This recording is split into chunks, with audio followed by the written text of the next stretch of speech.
Greetings everyone, welcome to your own channel, Anuj Mishra Genius Labs. We are doing DPPs and PYQs on topic name chemical bonding. Let's continue with the questions. So you can see question number 2 on your screen. Shape of molecule is decided by sigma bond, pi bond, both sigma and pi bond, and neither of these two. Remember, pi bonds are just considered along with sigma bond, but when you talk about the shape of the structure, you count sigma bonds plus lone pair. So the correct answer for this question should be sigma bond only. Example के तौर पे आप देख लो sp, 2 sigma bond होंगे तो sp हो जाएगा, 3 sigma bond होंगे तो sp2 हो जाएगा, 4 होंगे तो sp3 होगा, 5 होंगे तो sp3d होगा. So these things are fixed. क्या उसमें कोई पाई बॉन्ड का रोल है? बिल्कुल भी नहीं. Come to next question number 3. The shape of carbon dioxide is. Carbon dioxide का शेप क्या होता है? It's a linear structure because there are 2 sigma bond, 2 pi bonds and 0 lone pair. So it's a linear structure. Option number D mark कर सकते हैं आप. Question number 4. The correct ionic radii order is.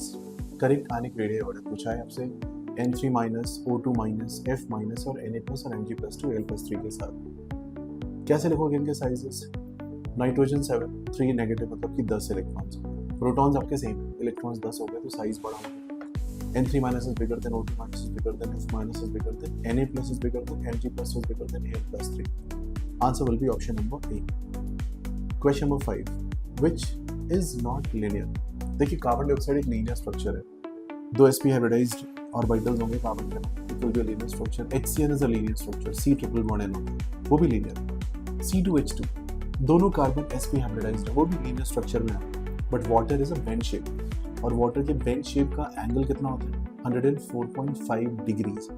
So water आपको समझ में आना चाहिए. Bend shape होगा तो करेक्ट आंसर होगा इसका D. It's a V shape structure. Question number 6. Hybridization of oxygen in diethyl ether C2H5O C2H5 में क्या स्ट्रक्चर होगी ऑक्सीजन की हाइब्रिडाइजेशन की? इसको चेक करके देखते हैं. C2H5 और C2H5 में 2 लोन पेयर्स हैं, 2 सिग्मा बॉन्ड्स हैं, टोटल 4 मेंबर्स हो गए. sp3 हाइब्रिडाइज्ड हो जाएगा और sp3 हाइब्रिडाइज होते ही आप इसका शेप बोलोगे bend shape. Option number C. What is the effect of more electronegative atom on the strength of ionic bond? Ionic bond का इलेक्ट्रोनेगेटिव एलिमेंट पे क्या फर्क पड़ेगा? सो स्ट्रेंथ पे क्या फर्क पड़ेगा? जितना ज़्यादा आयनिक नेचर होगा उतना कहना से पोलराइजेशन उस तरीके से आप देखोगे तो चार्जेस के बीच में अट्रैक्शन ज़्यादा हो जाएगी. सो ये इंक्रीज होना चाहिए स्ट्रेंथ ऑफ बॉन्ड, राइट? जैसे फ्लोरीन को ले लो, CS plus and F minus is a highly strong ionic interaction, ठीक है, एज कम्पेयर टू CS. आप क्लोरीन लेते हैं, CS ब्रोमीन लेते हैं या सोडियम क्लोरीन लेते हैं. It's clear? So option will be A. Next question. Which of the following two are isostructural? XeF2, IF2 minus, NH3, BF3, CO3 minus 2 and SO3 minus 2, PCl5 and ICl5. सारे structure check करके आपको lone pairs वगैरह check करने होंगे. XeF2 linear है, ICl2 minus भी linear है, right? तो ऑप्शन ए मार्क कर सकते हो, दोनों लिनियर. सेकंड ऑप्शन चेक करो. Ammonia is sp3 hybridized BF3 is a trigonal planar structure. तो यहाँ पे क्या होगा? टेट्राहेड्रल और ट्राइगोनल प्लेनर, तो फिर से नहीं होगा.